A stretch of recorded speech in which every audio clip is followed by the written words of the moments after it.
Presented by Cursed by the Witch. Warning, use headphones before listening to horror podcast story. In Blood on the Old Stone Path, Adain More, a history professor specializing in local folklore, returns to his hometown after years away. His childhood home, a dilapidated mansion known as the Hawthorne House, sits at the end of an ancient stone path deep in the woods.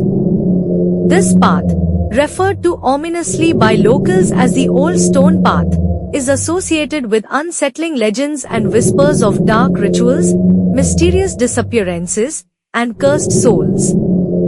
Drawn by a haunting curiosity and memories of unexplainable events from his youth, Adain is determined to unravel the secrets hidden within his family's estate and the sinister path that leads to it. Part 1. Return to Hawthorne House and the Dark Memories. As Adain walks the old stone path toward Hawthorne House, he is overcome by a chilling sense of déjà vu. The path is eerily quiet, the dense trees casting unnatural shadows that seem to reach for him as he steps forward. In the fading light, Adain remembers his childhood nightmares of shadows slipping through the trees, faint cries echoing through the night, and the blood-red moon that often hung over the house. Once inside, Adain finds the house almost frozen in time, but with an air of decay that intensifies as he explores. Rooms that once seemed warm and safe now exude a coldness that seeps into his bones. In the attic, he discovers an old diary belonging to his great-grandfather, Samuel Hawthorne, whose writings detail the strange and sinister history of the Old Stone Path. Samuel describes a dark ritual held by a secretive cult known as the Circle of the Red Stone, who believed that sacrifices made on the path would grant them immortality. As Adain reads, he feels as if the words are whispering in his ears, pulling him deeper into the secrets that lie along the path. Part 2. The hauntings begin. That night, Adain is plagued by vivid nightmares. He dreams of walking the old stone path under a blood-red moon, hearing the tortured cries of souls trapped beneath the stones, pleading for release. In his dreams, he sees shadowy figures dressed in tattered cloaks standing in a circle, chanting incantations in a language he doesn't understand, and a heavy, oppressive force pinning him to the ground. Each day, Adain's encounters grow more unsettling. He sees fleeting images of pale, blood-stained figures at the edge of his vision, shadowy hands reaching from the ground near the path, and hears low, guttural whispers echoing through the trees. The whispers call his name, luring him deeper into the forest, filling his mind with dread and a strange, morbid curiosity. Part 3. Revelations of the Path's Dark History.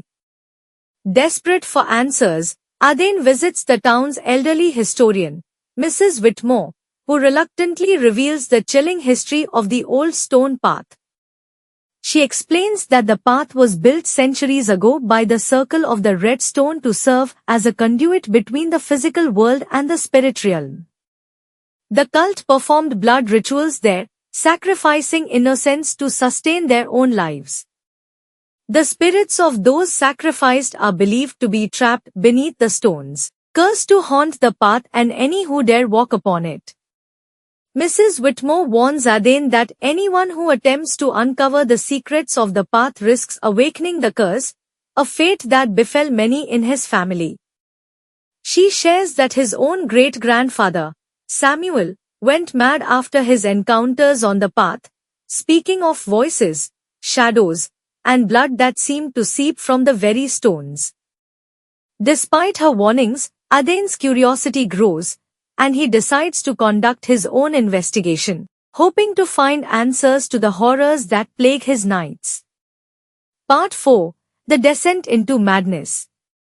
Adain's obsession with the old stone path intensifies as he begins to lose track of time, spending hours wandering the path, hearing whispers that grow louder with each visit. The line between reality and nightmare blurs, and he starts seeing apparitions of the cult members, their hollow eyes staring from beneath dark hoods, their ghostly hands reaching for him. The ground seems to pulse with life, as if something is trapped just beneath, waiting to break free. He finds his great-grandfather's journal, hidden under the floorboards, with warnings scrolled in frantic, nearly illegible handwriting. Samuel's final entries detail his own last venture onto the path, where he claims to have seen visions of his own death, his blood soaking into the stones, feeding the spirits within. Samuel writes of a ritual he performed to seal the spirits back into the path, but that he feared it wouldn't hold forever. Adain starts hearing the voice of a young woman, Emily, a spirit who claims she was sacrificed by the cult centuries ago. She pleads with Adain to set her free, to break the curse binding her and the others to the old stone path. Torn between his desire to help her and the terror of what it might mean to release these trapped souls, Adain becomes haunted by Emily's voice, growing weaker and more exhausted each night. Part 5. The Final Ritual and Horrors Unleashed. Determined to free Emily and end the curse, Adain returns to the old stone path under a full, blood-red moon. He brings Samuel's journal, which contains an ancient chant meant to unbind the spirits. As he walks along the path, the ground grows colder, and he feels the oppressive weight of countless souls watching him, their whispers rising into a deafening crescendo. At the center of the path, he performs the ritual, chanting the words as the shadows around him begin to writhe and swell. The air thickens with a metallic scent, and the ground beneath him trembles.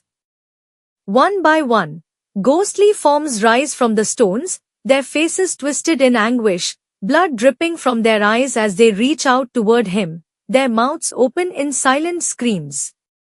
Emily's figure appears before him, her pale face and sorrowful eyes pleading with him to finish the chant. But as Adain recites the final words, the spirits begin to convulse, their forms distorting, merging into one grotesque, writhing mass. The path itself seems to absorb their agony, and blood seeps from between the stones, soaking the earth and reaching for Adain's feet. In a horrifying twist, Emily's spirit transforms, revealing herself as the true leader of the Circle of the Red Stone, a powerful witch who tricked Adain into releasing her so she could regain her powers. Laughing, she thanks him for his foolishness, her voice cold and filled with malice as she disappears, her curse renewed and the spirits of the old stone path forever bound to serve her. Epilogue: The path's endless cycle. The morning after, Hawthorne House stands eerily silent. Adain is found on the old stone path, pale and lifeless, his eyes staring blankly, his body twisted in horror. His face bears the same haunted look as those who walked the path before him. In his hand, Samuel's journal lies open, the final page scrawled with a warning: the path claims all who seek its secrets. Rumors spread quickly through the town, and the path is avoided, but the legend only grows. Adain's spirit now joins the tortured souls that haunt the old stone path, his fate a warning to anyone who might think of venturing down the path after dark, where blood and shadow still writhe beneath the stones, waiting for the next unwary soul. Thank you for watching. Just like and subscribe.